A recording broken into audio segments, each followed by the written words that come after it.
Everyone, Sally and I are back again, and this time we are basically working with a direct. Sally now is at a point in time where where she can, directly contribute to open source standard compliant projects, which is such a great moment for me personally, and I hope for everybody that was following the same footsteps, because that basically means that she can now create pull requests against particular pick up any issues and, just run with these issues.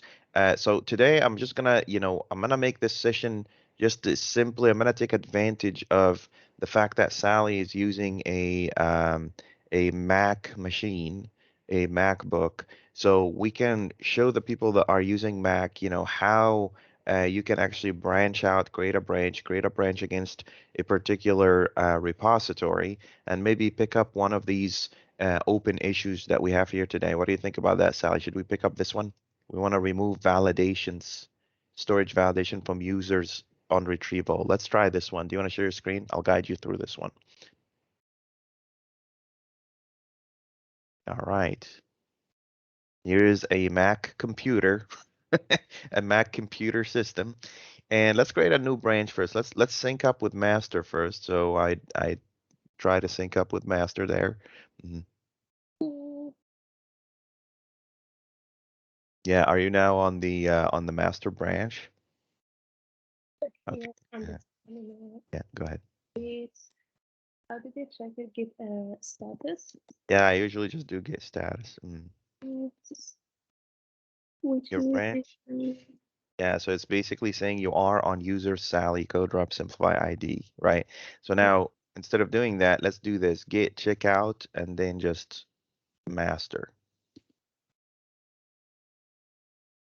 mm, like this.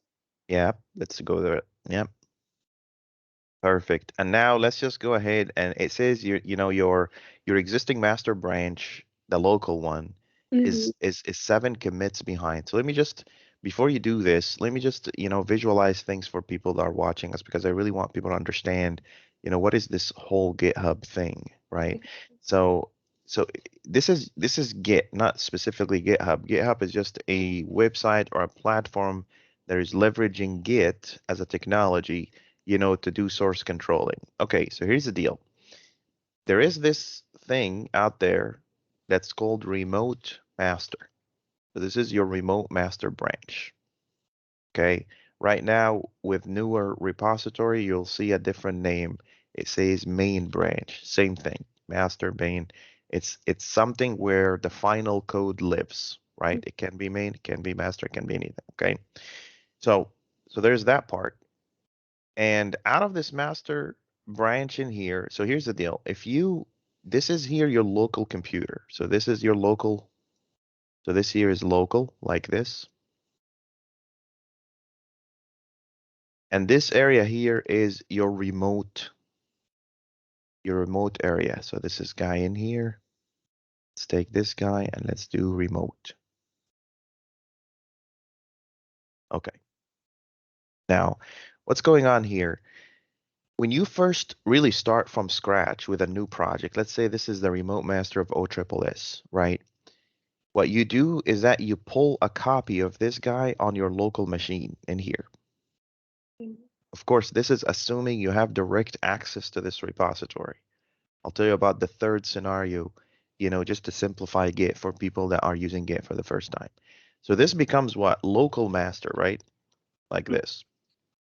Because you went and you did, git clone, right? As soon as you do git clone, what happens? What happens really is that you cloned this guy. So I'm gonna put this in here and say clone.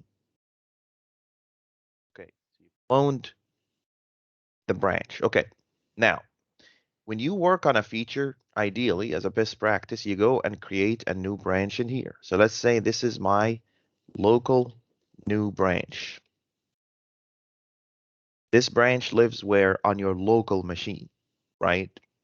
Now, once you're done working on that local new branch, right? Ideally, you want to push that local new branch all the way up to in here. So you're creating this new local branch, up in here. So you created a remote branch up in here that matches the one that you have locally. Okay. Now, what we want to do is to merge this this remote new branch in here. I want to merge that guy into the remote master. So that's what we call a pull request in here. So this guy here is pull request. That's you requesting that your remote new branch merges in right into the remote master. So what that basically means is that the remote master will get the latest change, pull the latest changes from that remote new branch. Does that make sense? So how do you do that? When you are in the local branch in here, you basically go and say, I want to do checkout B and then new branch, whatever you want to call it, branch like this, like this. Of course, lowercase and all that kind of stuff. So Okay. this area here is you checking out. Basically, you're basically creating a branch out of this local master, which is synced up with remote master. You see what I'm saying?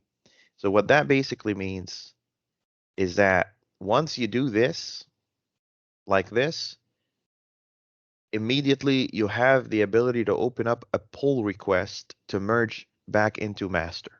Okay, now master has your changes, right? The next time you want to make new changes, you want to keep your local master up to date with remote master or remote main. How do you do that? You just you check out, you go back to local master and you just do git pull like this. Git pull will basically go and say update my local master with the latest changes in the remote master.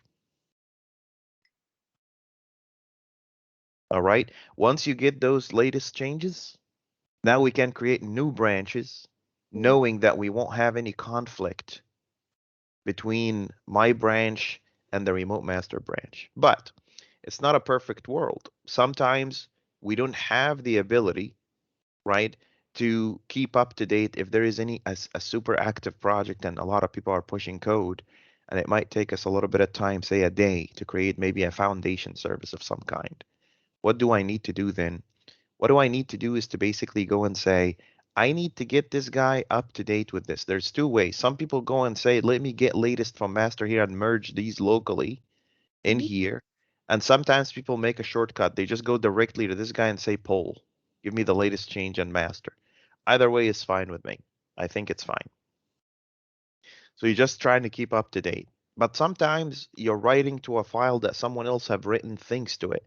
This is where you have to do a merge, like kind of a conflict resolve, right? And that's something I will try to kind of contrive or make up a situation where we have a conflict, and I'll walk you through this situation at some point in time. So you see what we did here? We get remote master on our local machine, right? I created a new branch. I pushed my branch up there, and then I merged my branch with this new with this remote master. That's all done. See how this works? Any questions? So Ah, what the syntax for getting the directly from remote master to uh, local new branch, the other one? the syntax from here to here. No, no, from the remote master to local new branch. Oh, the syntax is it's just you just go up in here Mm-hmm. and you just go and say this git pull origin master in Oh, here. that's okay. Yeah, git pull origin master like this. That That was will go get it up to date. that was my question. Like I saw the word origin, but I didn't know where that Yeah, relates. yeah. So that's one way you can basically get latest from master before you do that. But Mm-hmm. ideally, assuming it's a perfect world, and it rarely is, Mm-hmm. if ever, what really happens is that you just, at the beginning, first time you clone, Mm-hmm. but second time you just do git pull. You don't even have to say anything because this guy already have the reference to this guy. Okay. Now, there are situations where things get a little tricky. How? Let's say you don't have direct contribution Mm-hmm. to this master branch. Now, what happens? This is an interesting story. So all of this stays the same, but what's actually happening in here is that, let's say this is my remote. So this here, let's call this forked remote. Forked remote meaning you went and took a copy on a remote repository, a copy of the master of the actual repository, right? And I'll show you how to do that in a second. So that means that there is a remote. I'm going to take this out here. I'm going to take this out from here. What that basically means that there is remote and there is forked remote, right? And this is the most common pattern for contribution in the open source world. What do people do? They say, okay, I don't have access to this guy, so I'm gonna fork the entire repository in here, right? So now I have three masters, right? I have forked remote master, I have remote master, which I don't have access to, and I have my local master branch. And so the goal here is to basically keep this guy up to date with this guy, like these two, keep them up to date with each other. How Mhm. do we do that? Let me just send this guy to the back. Let's see. I can do this, I guess. The goal here is that you get that forked branch up to date with this guy, and then you pull that guy down from here. So that basically means you want to basically go and say, out of my fork, okay, my fork is up to date. I want to be able to go, excuse me, my fork is up to date. Let me pull that fork locally, create a branch, and watch this. I'm creating the branch here as a remote branch like this, but I am proposing this branch changes to master. So instead of it coming like this, it's going to come like this. It's going to go and be like this. Look at this. This is the more common way, especially when you don't have a contribution access. You're just a person on GitHub and you think that you can make things better. So this guy like this. So this is how people do it. People go and say, okay, I'm gonna fork this entire repository. So you're forking this. This is day one. And then day one, you have this, you clone that guy. And then you go and basically local branch push. And then you go again and you're basically pushing so you have local branch, this is remote new branch like this, forked remote new branch, and then you push that with a pull request to the master branch. How does this forking works? Let me show you a good example of this. Let's do this in the real world, okay? Let's do this. So I'm gonna go here and say, let me find literally any repository that I don't personally own, right? So I'm gonna go here and I'm just gonna say, I don't know, .NET, whatever, right? And there's all these different repositories. I don't know, let's find something crazy that we can work around. Let's see.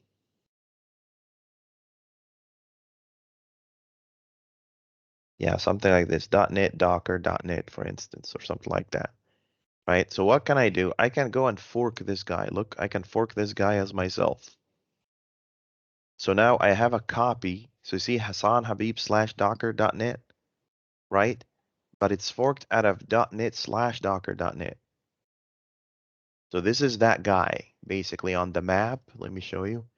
On the map, this is this guy, this fork right here. That's this guy, right? So the docker.net is the .NET slash docker.net.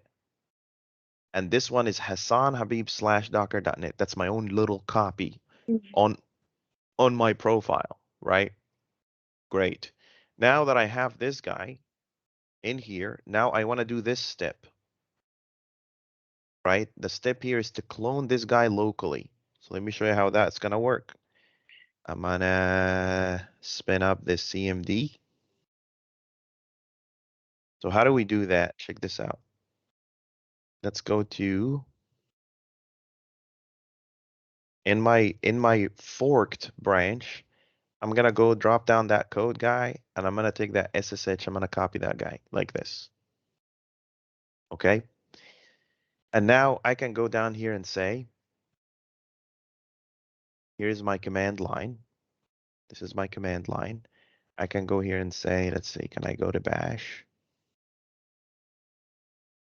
Come on. Okay, perfect. So I can go now and go to let's find a place to put this stuff in. So I'm gonna go and say cd.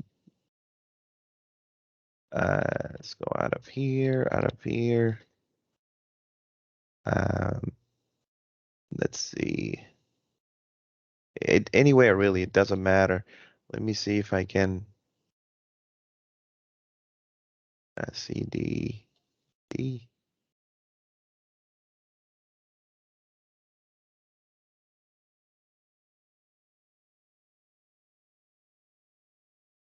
cd div ls. Wow, Windows 11 is weird. Let's see, cd user. Let's just put it anywhere. So I'm just gonna make directory in here and say source, right? And oh, I can make permit. I can make one in here. Let's see if I can go to cd home. Okay, this is my branch. I don't know if you can see this. Are you able to see Yeah, the it's very okay. Okay. So I'm inside my own and just gonna make a directory in here and say source. Okay, so I have this new folder called source, right? And now I can go and say get clone and then insert. And clear. now Mhm. I'm cloning this thing locally, right? Are you sure? Yes. Permission, public key. Hold on a second. Let me find my bash. One second. Just a moment. By bash, you mean your token? Or something? Yeah, bash. It's like a Oh yeah, bash. I remember. Yeah. Let me see here because it already has all that stuff set up to it. I So just let's. was a third Yeah. setup, so Yeah. So let's see. CD home. CD ban. And then cd source. Here we go. And then get clone. Clone. Let's see if we have access to this guy. That's really odd. One sec. There is really anywhere where I can basically just have my tokens already set up. Can you see Visual Studio? yeah, Okay, let's see if we can clone this guy in here. Let's see if it'll let us. Let's see, no get package manager. Oh, let's see. Let's close this solution.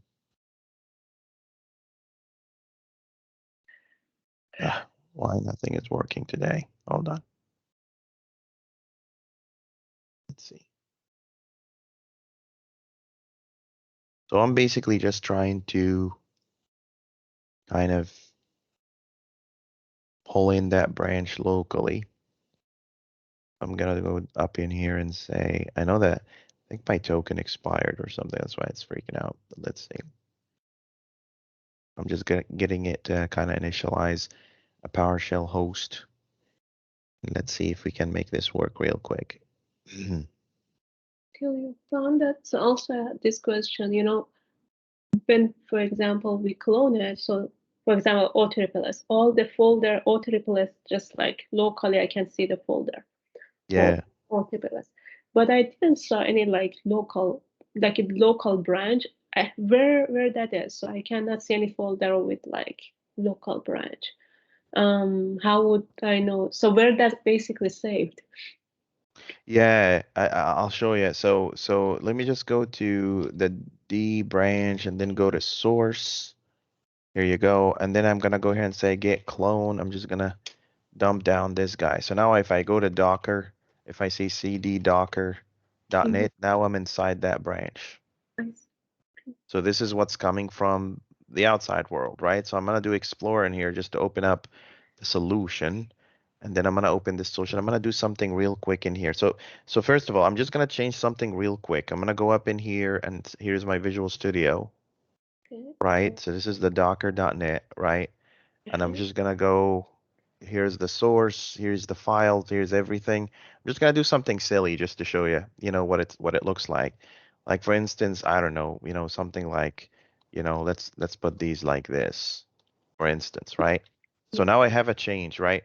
What do I do with that change? I can go up here and do it through the command line, or I can do it through Visual Studio. Let's do it through the command line. So get checkout branch users Hassan Habib like this, and then do code rub, fix indentation or something like that. So I created a new branch, right? Now I need to commit that. So I'm gonna go and say get add, get commit dash m, and then I'm gonna go and say get code rub, and then I'm gonna say fix indentation. So that's my message. And then I'm gonna do what? Get push like this. So excuse me, it wants me to set up this upstream. Let me fix that real quick. This is the problem that you're having, right? So let's do this. Yep, and then I'm gonna do get push there. It already created a branch for me, right? So that basically means if I go all the way up here back to my branch, check this out. See what happened? It just created this thing for me here. So now I can go and say compare and pull request, and I can compare and pull request against the real repository that I forked from, not Hassan Habib Docker, but from the .NET Docker one, this one here, right? What that basically means, I can go and say create pull request. Look what happens. If I go to this original one, now I have a pull request opened against that remote branch. See what I'm saying? Mm-hmm. Of course, since this is a silly commit, I'm just going to close it.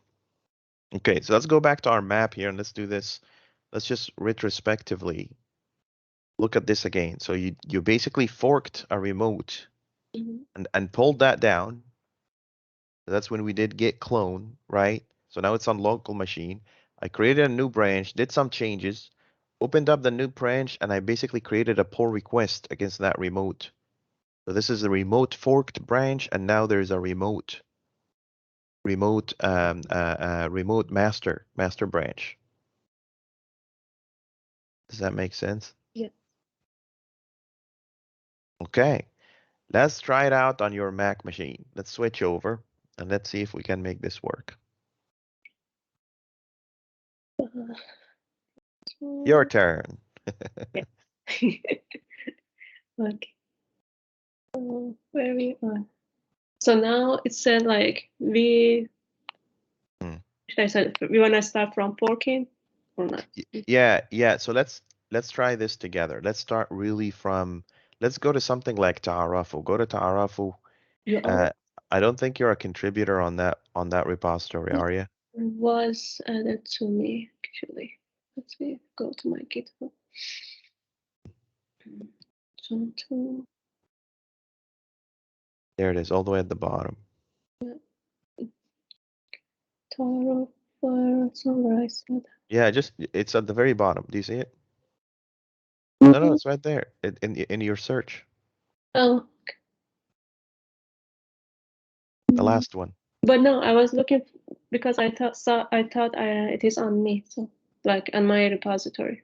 Okay, now let's fork it. Where was it?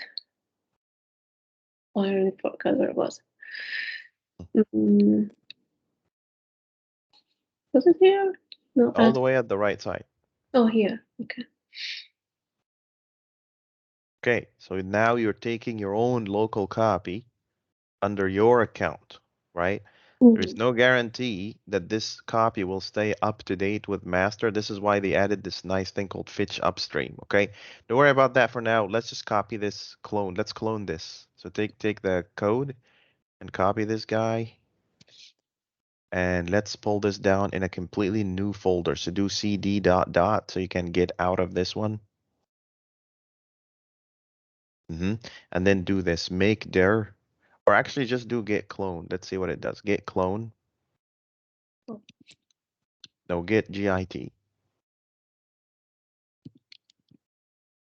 Then the URL. The control V. Yep, yep, yep. And then hit the button. Hit return. Okay, so you pulled this down, right? Now, let's go into that branch. Let's do CD and then type in there taarafu.core. So TAA and just do tap. It should autocomplete for you. Mm, Yep. So now you're inside that guy, right? You're in that branch. Let's create a new branch. So let's do get checkout -B, and then just say users/Sally, and then just do code drop -test.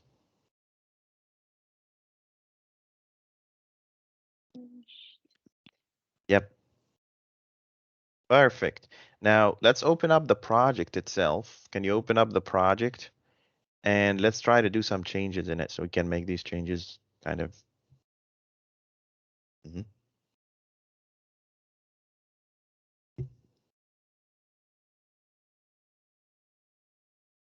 Mm.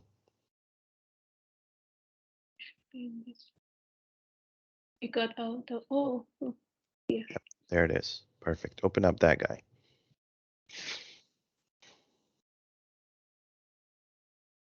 All right. Right. What's it saying? Yeah. Okay. So now let's just make a very simple change. Like open up any file really.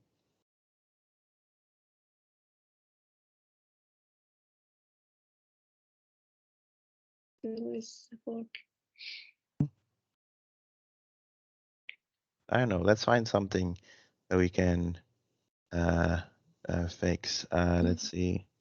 Fix Uh, or damage change. yeah, just a little tiny change. Let me just see there. I might actually find something because we're not How perfect. about We'll make right? mistakes. Yeah, yeah. Hold tight, hold tight. I think so. If you scroll Yeah. down, int range -1 multiplied filler. Is that an empty line at the very bottom? At the bottom. If you scroll left, oh, okay. This is fine. Why does it have to be so perfect? Let's go all the way at the top of the file and let's just add an extra space. It's a test anyway. It doesn't matter. Mm. Yeah, yeah. Well, And no, so, hold on. I wanna, well, yeah, it's good to be something obvious. Okay. yeah, right. So let's go up in here and just say git add dot. There's a space, but yeah. Yeah. And And then then do git get commit -m. dash Double okay. quotes, just type in there code rub and then colon test. Double quotes, Sorry, yeah. code rub, Code all uppercase, run. Oh, this is the time that we have. Code run. colon, and Do we just, put a space? nope, just No. colon test. What is this? Just Colon. test, just write test, just write test. Mhm. Yep, close that Okay. double quote and just click enter and then just And then do, okay, and then let's see, commit on branch. Oh, you forgot to save. So save first and then do that step again, the add, then commit.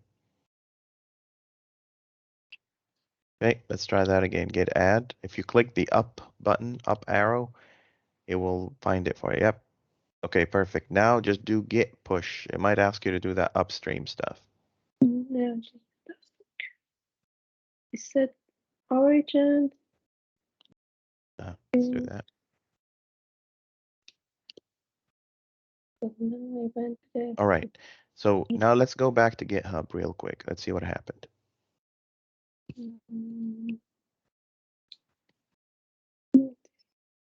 Okay. Yeah. No. So now This is create the that pull request. And compare. now, now you want to click on it and then basically open it up against, see, it's opening up against the original. Do you see Hassan slash core? Do you see that piece? So now all you have to do is Yeah. just say Exactly. So now all you have to do is just say create pull request. Mm. And now you have a pull request opened against a remote repository that you don't necessarily have access to. See. But then you like as a host, like you go check it to accept that or not. Exactly. So now I go in and look at it, and Mm. based on what I see, I determine whether it needs to be merged or I need to leave you a comment. So you need to go back and update it. Does that make sense? Yeah. So now, Hmm. um, for example, if you made a change now, and I basically when I get pulled, so you said when I get pulled, so you know, is the fork one is also changed. So you put a change in your master, If right? I put it, yeah, if I put a change in my master, go back to your forked repository. Mhm. Where's your forked repository?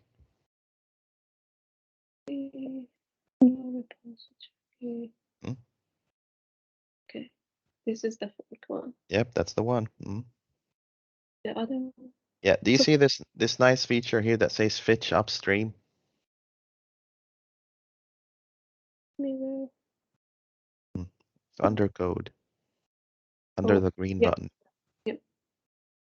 So if you drop that guy, it basically says if any changes has happened to that remote Hassan Ta'aruful, you can Mm. click fetch and merge, and it will update your master branch. So your forked master branch will always be up to date as soon as you do that. Okay. So as soon as I click here, so not with any terminal command, I need to do it. I don't need to Yeah, do yeah. anything. Back in the day, we used to do commands, but now you don't have to.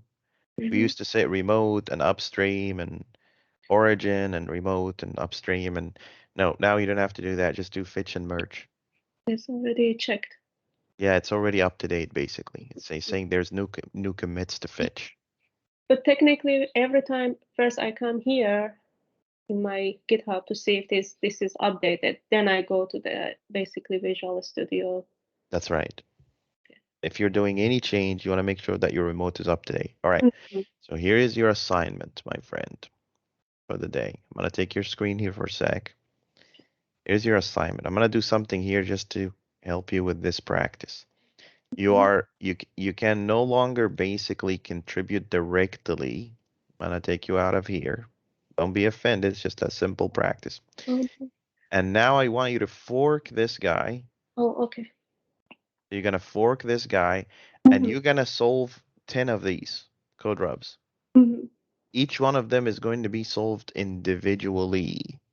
Okay. That's your thing today. You're just getting familiarized with Mhm. git command. Mhm.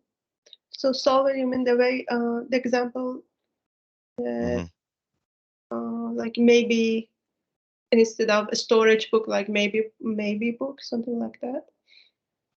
Maybe. Yeah. No, no, no. This one here is a little bit different. This one here, you want to follow exactly. This one is actually very interesting. So if you look at this remove assignment attachment retrieve all, and I'm gonna send you the link to this, you want to do exactly the same steps of add and merge. You know what? Don't even worry about it. Just do the maybe first. Give me 10 PRs for Mhm. any place, 10 PRs for any place, because this will help you go back and forth and practice, right? Any place where they say storage instead of maybe storage. Like for instance, if you look at course service in here, so you see how this, where is it? This guy here, you see, this one is already good. This one maybe course, that's the one that you just merged, Yes, right? yeah. Let's go to contacts. Okay, let's go to contacts. Let's go to this one. This one here is, Maybe contact also. yeah, so this is maybe contact. This one is not maybe contact. Mm-hmm. So stuff like that. Pick up all the retrieve contact by ID Mm-hmm. and just fix the terminology there, right? And if you fix the terminology there, create pull request per entity. Mm-hmm. Does that make sense? Yes. Yeah. All right. Okay. I'll connect with you tomorrow. Thank Yeah. you so much. And thank you guys for watching. I hope this was useful. It might not be the perfect Git experience, but we got through it and I'll talk to you tomorrow. Thank you, Sally. Appreciate Thank it. you. Have a Yes, good one. you too. Take care. Bye.